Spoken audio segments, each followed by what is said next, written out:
ॐ नमो भगवते वासुदेवाय। अथ एकोनत्रिंशोऽध्यायः। श्रीशुक उवाच। भगवानपि तारात्रिः शरदोत्फुल्लमल्लिकाः वीक्षरन्तुं मनश्चक्रे योगमायामुपाश्रितः। तदोडुराजः ककुभः करैर्मुखं प्राच्याबिलिम्पन्नरुणेन सन्तमैः सचर्षणीनामुदगाच्छुचो मृजन् प्रियः प्रियाया इव दीर्घदर्शनः। दृष्ट्वा कुमुद्वन्तमखण्डमण्डलं रमाननाभं नवकुङ्कुमारुणं वनं च तत्कोमलगोभिरञ्जितं जगौकलं वामदृशां मनोहरं निशम्य गीतं तदनङ्गवर्धनं व्रजस्त्रियः कृष्णगृहीतमानसाः आजग्मुरन्योन्यमलक्षितोद्यमाः स यत्र कान्तो जवलोलकुण्डलाः दुहन्त्योऽभिययुः काश्चिद् दोहं हित्वा समुत्सुकाः पयोधिश्रित्य संयावमनुद्वास्या पराययुः परिवेशयन्त्यस्तद्धित्वा पाययन्त्यः शिशून् पयः शुश्रूषन्त्यः पतीन् काश्चिदश्नन्त्योपास्य भोजनं लिम्पन्त्यः प्रमृजन्त्योऽन्य अञ्जन्त्यः काश्च लोचने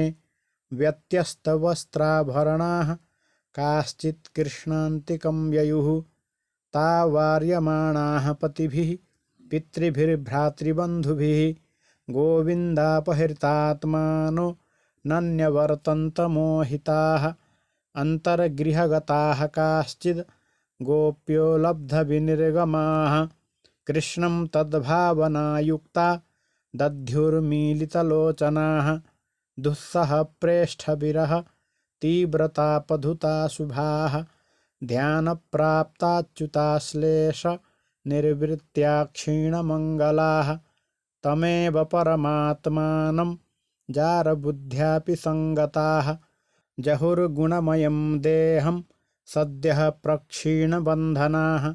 राजोवाच। कृष्णं विदुः परं कान्तं न तु ब्रह्मतया मुने गुणप्रवाहो परमस्तासां गुणधियां कथम्। श्रीशुक उवाच।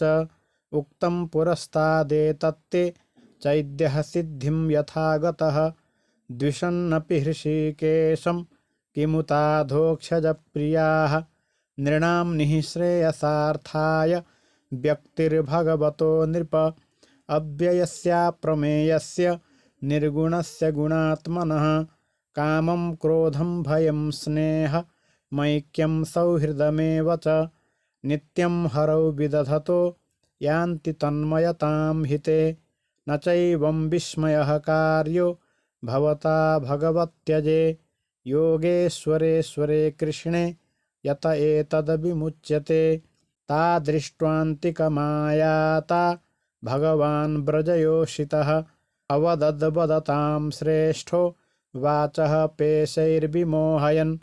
श्रीभगवानुवाच।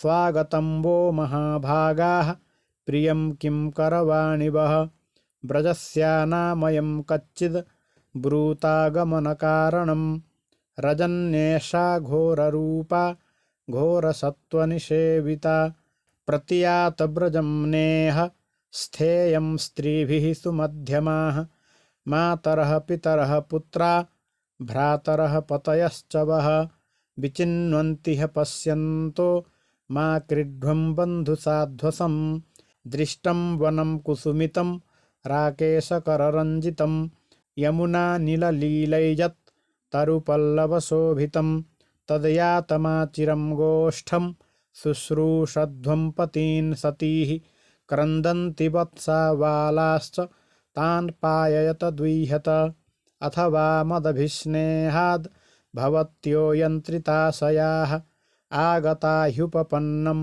वः प्रीयन्ते मयि जन्तवः भर्तुः शुश्रूषणं स्त्रीणां परो धर्मो ह्यमायया तद्बन्धूनां च कल्याण्यः प्रजानां चानुपोषणं दुःशीलो दुर्भगो वृद्धो जडो रोग्यधनोऽपि वा पतिः स्त्रीभिर्न हातव्यो लोकेप्सुभिरपातकी अस्वर्ग्यमयशस्यं च फल्गुकृच्छ्रं भयावहं जुगुप्सितं च सर्वत्र औपपत्यं कुलस्त्रियाः श्रवणाद्दर्शनाध्यानान् मयि भावोऽनुकीर्तनात् न तथा सन्निकर्षेण प्रतियात ततो गृहान्। श्रीशुक उवाच इति विप्रियमाकर्ण्य गोप्यो गोविन्दभाषितं विषण्णा भग्नसङ्कल्पाश्चिन्तामापुर्दुरत्ययाम् कृत्वा मुखान्यवशुचः श्वसनेन शुष्यद् बिम्बाधराणि चरणेन भुवं लिखन्त्यः अश्रैरुपात्तमशिभिः कुचकुङ्कुमानि तस्थुर्मृजन्त्य उरुदुःखभराः स्मतूषिणीम् प्रेष्ठं प्रियेतरमिव प्रतिभाषमाणं कृष्णं तदर्थविनिवर्तितसर्वकामाः नेत्रे विमृज्य रुदितोपहते स्म किञ्चित् संरम्भगदगदगिरो ब्रुवतानुरक्ताः गोप्य ऊचुः मैवं विभोर्हति भवान् गदितुं नृशंसं सन्त्यज्य सर्वविषयान्स्तव पादमूलं भक्ता भजस्व दुरवग्रहमात्यजास्मान् देवो यथादिपुरुषो भजते मुमुक्षून् यत्पत्यपत्यसुहृदा मनुवृत्तिरङ्ग स्त्रीणां स्वधर्म इति धर्मविदा त्वयोक्तम् अस्त्वेवमेतदुपदेशपदे त्वयीशे प्रेष्ठो भवांस्तनुभृतां किल बन्धुरात्मा कुर्वन्ति हि त्वयि रतिं कुशलाः स्वात्मन् नित्यप्रिये पतिसुतादिभिरार्तिदैः किं तन्नः प्रसीद परमेश्वरमास्मछिन्द्या आसां भृतां त्वयि चिरादरविन्दनेत्र चित्तं सुखेन भवतापहृतं गृहेषु यन्निर्विशत्युतकरावपि गृह्यकृत्ये पादौ पदं न चलतस्तव पादमूलाद् यामः कथं व्रजमथो करवाम किं वा सिञ्चाङ्गनस्त्वदधरामृतपूरकेण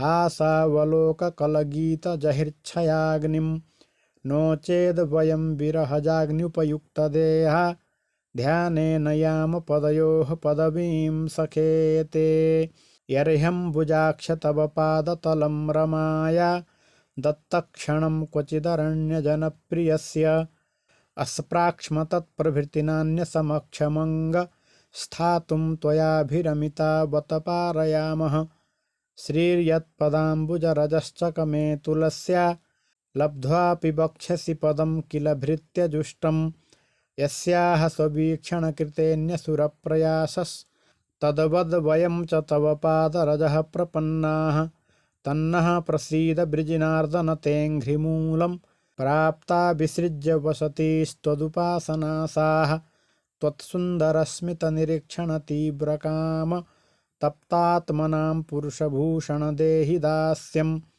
वीक्ष्यालकावृतमुखं तव कुण्डलश्री गण्डस्थलाधरसुधं हसितावलोकं दत्ताभयं च भुजदण्डयुगं विलोक्य वक्षः श्रियैकर्मणं च भवामदास्यः कास्त्र्यङ्गते कलपदायतमूर्च्छितेन सम्मोहितार्यचरितान्न चलेत्त्रिलोक्यां त्रैलोक्यसौभगमिदं च निरीक्ष्यरूपं यदगोद्विजद्रुममृगाः पुलकान्यबिभ्रन् व्यक्तं भवान् व्रजभयार्तिहरोऽभिजातो देवो यथादिपुरुषः सुरलोकगोप्ता तन्नो निधेहि करपङ्कजमार्तबन्धो तप्तस्तनेषु च शिरस्सु च किङ्करीणाम्।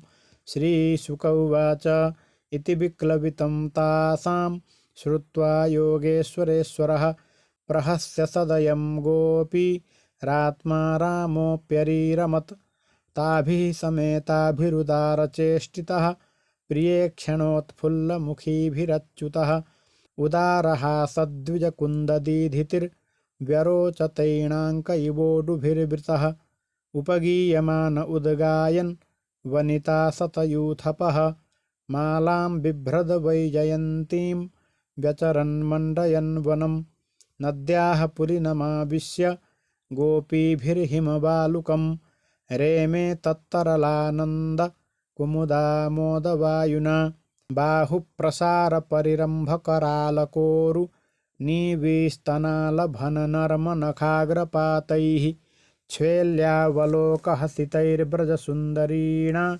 मुत्तम्भयन् रतिपतिं रमयाञ्चकार।